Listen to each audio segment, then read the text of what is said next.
Welcome to On the Hardwood with Horace Neysmith and Desmond Eastmond. Welcome. Thank you. We had a lot of basketball this weekend. Oh man, it was great. I mean, I hadn't seen that sort of energy, that sort of crowd support for an Atlanta event in a few years. It was good to see, and Chris Williams put on a great show. It really Definitely a great tournament this weekend. We're talking about the Holiday Hoopsgiving tournament that was held this weekend, and the amazing crowd that was there. Standing room only to see the two #1 point guards in the nation play each other. I was standing 3 rows back on the floor. I couldn't even get a seat. I thought I was in there early enough. Wasn't even able to get a seat. So let's talk about day one from the tournament. Henry County versus Langston Hughes High School. What are y'all seeing there? Wow, I just saw one of the better individual performances I've seen in a long time. We talked about this earlier, where you got a kid, Javon Green, who scored 57 points, where every basket counted. He made big shot after big shot. He wasn't just scoring the ball; he was also getting steals. He was rebounding the basketball. He was a short one player, another starter on the team, David Rossier, who didn't play because he was injured. So he had to take on more of a scoring load. And he did it so effortlessly in that environment against a really good Langston Hughes team. Right. That Langston Hughes team's Went good. into overtime. Yeah, won in overtime. Yeah, it was good. It was a good game. 92-89, Henry County won, and like you said, every shot counted for him. George Mason got a good one coming. Ooh, very good one, man. When I saw that kid, he hit a 3 after Langston Hughes had took the lead, and he came down, as my man Stuart Scott would say, cool as the other side of the pillow, and knocked down a 3 like, hey, we're not giving up. We're going to win this one. And they were down double digits at halftime. Landers Notley for Langston Hughes was off a 50-point night the night before. It had 35 that night as well. Yeah, he played really well. He shot the ball well. That was my first real look at him. He shoots the ball at a high level, at a very high level. With range, he's got the mid-range, he's long, he can put the ball on the floor some. We'd like to see him attack a little bit more, and if he did, that makes him even, that makes him a special player. But right now, his ability to shoot the ball is what separates him from a lot of other wings. All right, let's talk about Newton County versus Liberty County. Whew. Ashton Higgins, he came to one of my camps a couple of years ago, and that was where a lot of people really saw him for the first time. And I think his passing ability has always been his calling card. I think what he's done, he's developed his body. He's attacking and finishing more consistently. And he knocked down a few threes. He shot the ball well against a good Liberty County team with 2 high major guards in Will Richardson and my man going to Auburn, Davion Mitchell. Newton County, that's one of the teams to watch in that class. They averaging about 80, 85 points right now through 4 games. Mm-hmm. Tough schedule, and Henry County they beat, Soccer they beat, Burknall they beat, Liberty County. Only thing I want to see out of Newton, I would love to see them play some of the bigger teams. I would love to see how they match up the Pebblebrooks, the Norcrosses, the Wheelers, the Green Forest, and not just late in the state tournament. We want to see them early, and we can sort of give them a litmus test as to how good they really could be. Yeah, no question. And a lot of that, for me, would be selfish. I want to see them play against some big-time competition because I think they can deliver the goods. J.D. Note, as we talked earlier, I think is one of those under-the-radar kids that even people in the state, never mind outside the state, know much about. But I think he's a player, as you said, kind of Andrew Goodlock, College of Charleston type player that can really explode on the next level and have people wondering, where did he go to school? Well, he was right here in Georgia. Did y'all see Norcross versus Green Forest? Ooh, man, Norcross, that's one of my favorite high school teams in the state. I mean, I got to just put it out there. I just got to put it out there. That's one of my teams right there, and they didn't disappoint at all this weekend. I think we expected Lance Thomas and Rayshawn Hannons to do what they did. Rayshawn going to Georgia, Lance going to Louisville. But I think one of the the difference makers for them was Dalvin White. I thought Dalvin White played really, really well. You get kids that don't utilize their God-given ability, whether it's their athleticism or their speed, they don't play with it. You watch them, it's like, well, that kid's athletic. Well, I don't see it because he don't play with it. Dalvin White plays with his speed. And he's a very smart player, high basketball IQ, and I think he's going to be kind of the guy for Norcross. If he goes, they're going to go. It was a good game for him. That was a heavyweight title fight. Yeah. Definitely the crowd, and that crowd was actually anticipating the Colin Sexton Duval matchup. Right. So it had a little bit. There was more a buzz, the buzz there, yeah. It was electric. So the big game of the night was Pembroke and IMG. Standing room only crowd. That place had to have been sold out. What'd you say? About 2,500? I mean, as It many as could fit in that joint because they had a lot of people in There was there. people on the floor, 3 rows back, sitting down, 3 behind them. If you were standing up in one of those corners I was in the corner. and you weren't 6 feet or taller, You wasn't seeing you're nothing. not seeing the I action. had to fight my way to the front. I don't even know how my daughter got to the front. Right. But she had a camera out and she only 8. Right. I mean, the referee had to constantly move the crowd away from the baseline, back them up. And I tell you what, those boys did not disappoint. Javon Duval, Colin Sexton did not disappoint. Great game. That was a great game. And then you had your what you would call, I wouldn't call them ancillary players, but they had Supporting Emmett cast. Williams, who showed out.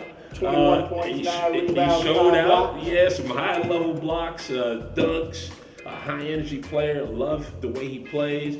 You had DeCivio, DeSosa. Played solid. So you had other players in that game, but obviously everyone came there to see Trayvon Duval and Colin Sexton. And Duval played within himself. He did. And he didn't get consumed by the atmosphere and by the matchup. 26 points, 6 assists, 5 steals. They had 6 players in double figures. And And the win. the win. And the Most win. important, the win. Right. They came away with the W. They came away with the W, and I enjoyed that game. It's been a while. I've seen some good matchups over the years here in Georgia. I really enjoyed watching that game because sometimes the games don't deliver the expectation. Yeah, and that's what I liked about the game. It was the energy. Yeah. That everybody was excited about what was going on That's during right. the That's game. right. I mean, to me, that was hello, Georgia basketball is back. Right. Not from a player standpoint because that never left. Georgia's been consistent, but from everything else that goes on around basketball, the energy, the crowd, the anticipation, that was all great. The support. The support, yes, the support. Colin Sexton, for one, he didn't disappoint. 39 points. Drew Jenner had a solid game. Yeah, he 13 did. and 5. Elias Harden going to Xavier, 16, 5 rebounds, but he had 6 turnovers. And I think for Pebblebrook to be successful, they have to play him off the ball more and put him more in the scoring role. And I think Georgia, Coach Washington, later in the year will adjust and make that happen to allow them to have a deep run in the state. Well, they got 3 new players, so that's going to take them a little time. Got big fella who committed to Auburn.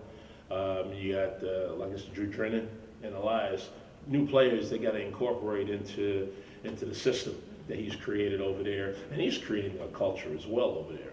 So they're going to be a tough bunch come mid-year. They're going to be a tough bunch. Definitely. Let's talk about day 2 of the games. We had Norcross versus Westside Macon. It's one of the games I was able to see. And big fella, Contravius Jones. I mean, he bullied his way early and often. I think he had like 24 points and 9 rebounds in that game.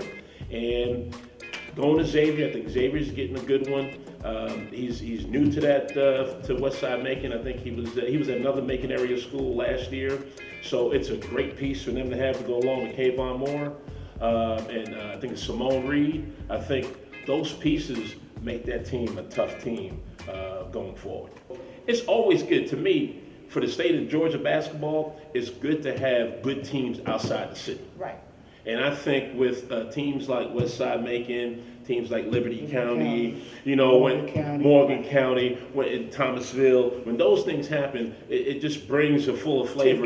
Tift County. Tift County was actually down in Mount Vernon this weekend for their tournament. Yeah, and they've been a good program over the last few years. So when you have that, I think it just brings a more you know, there's more excitement about the game of basketball in the state, not just in the city.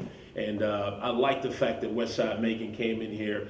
They didn't play the best they could play. I've seen Kayvon Moore play better. He didn't play bad, but I've seen him play better. I think, again, that's another team. New players, trying to incorporate new players into the mix. They're going to be pretty tough down the road. All right, what about Wheeler versus Deshaun? Wow. That was, let me tell you, you know, I talked to Chris Williams when he was putting this tournament together, and Wheeler was one of the last teams to get into the event, which I'm glad they did, because it definitely made it even a better event. And Rashawn wanted to play Wheeler. They requested to play Wheeler.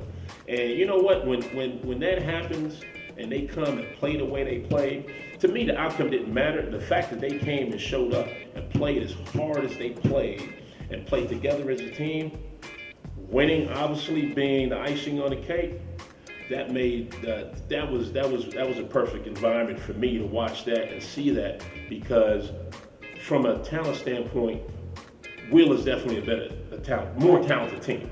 You know, you got Jordan Tucker, you got Jordan Usher, you got Darius Perry, you got E.J. Montgomery, you got players that are high major players. And Deshaun's guards was the difference in that game. Their toughness was the difference in that game. Their playing together as a team was the difference in that game. And that sophomore was a monster in that game. Yeah, their guards definitely dominated in the second half. Yeah. They had 32 out of their 37 points in the second half. They led them to 26-point fourth quarter. And we all know on the high school level, it's all about who wants it the most. Right. And they came to play, and they came and set the tone early. Like you said, the big fella let it be known. Big fella. First 4 plays, Yeah. I'm here to stay. He was moving bodies. Yeah, I'm here to stay. His moving bodies, and you know, that right there to me told the Wheeler players this is not going to be easy. Right. You know, and I think whenever you have guards, you have a chance, and they had guards that gave them a chance. And obviously for Wheeler, it wasn't what they wanted the outcome to be, but I think that game is going to help Wheeler down the road. I think so too. Yeah. All right, and then the last game of the evening was Green Forest versus Westlake, and we all talked about this. Green Forest was missing a player. They usually ask about 20 points, at least 20 points. Yeah, he's their guy. He's Right. the heart and soul of that Right. team. But they got some trees. Boy. They got some trees. They don't over call there. it forest. I mean, they got some big boys that can play. They play hard. You know, everybody knows about Ike Abiagu, 7-footer, who could probably go to any school he wanted to in the country that wanted a big. But you got Victor Eno, who's a tough, physical, athletic player. He's going to Memphis, isn't he? Going to Memphis. Right. You got Bebe, who's sometimes the forgotten guy, but kind of he does a little bit of everything. He's going to take a charge. He's going to hustle after loose balls. He's going to knock down 15, 17-footer. And he has great length. And he does have great length. And then when you put Justin Forrest back into that mix in January, that's going to be a problem. That's going to be real. That might be, and they had some good players last year. They graduated off that team. Right. John Oguchi and Precious Saya. They graduated Division I basketball players. But this year's team might be their best team. Yeah, and I liked them last year. Yeah. I liked them last year. And, you know, we talked earlier about, what's my man's name, number 55? Big Muhammad. Well, we got Big Muhammad. We got David Quimby and Michael Levis. David Quimby. And Dugan. Who I think is going to be a big-time scorer. I like him. I hadn't seen him play before. He's a transfer that just got there this year, who could really score the ball. His shot didn't seem like it was on this weekend. He made enough to make me notice, but I think he's got a lot more left to show. That wraps up our segment on the Holiday Hoopsgiving.